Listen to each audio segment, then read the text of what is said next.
America একটা বড় যুদ্ধে জড়িয়ে গেল এখন, যেটা আর কি সারা বিশ্বের উপর প্রভাব আসবে একটা সময়। কিন্তু আমেরিকা যেটা বলেছে যে হয় তোমরা পিস টক করবে, শান্তি নেবে, আর না হলে ট্র্যাজেডি ঘটিয়ে দেবো। আমাদের আরো অনেক টার্গেট বেছে রাখা আছে, সেগুলো আমরা 1 মিনিট 2 মিনিটের মধ্যে শেষ করে দিতে পারি। এটা একটা হুমকি। ডোনাল্ড ট্রাম্প তার নিজস্ব ভাষায় হুমকি দিয়েছেন এবং তার নিজস্ব ভাষায় নিজের ঢাক পিটিয়েছেন, নিজের আর্মির ঢাক পিটিয়েছেন, নাকি পৃথিবীর কোনো আর্মি এরকম কাজ করতে পারে না। একেবারে বাজে কথা। পৃথিবীর বহু আর্মি, ইন্ডিয়ান আর্মি তার মধ্যে, যে এরকম কাজ বহুবার করে দেখিয়েছে, ইসরায়েলও করে দেখিয়েছে, বাট ওনারও এটা স্বভাব, উনি করেছেন।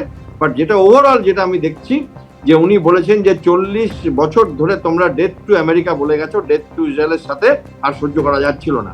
এবং এই যে আমেরিকা কাসিম সুলেমানিকে মেরেছিল, তারপরে ওরা আমেরিকান বেস অ্যাটাক করেছিল। আমার এখন মনে হয় আমেরিকান বেসগুলোকে অ্যাটাক হতে পারে, ইমিডিয়েট নাও হতে পারে।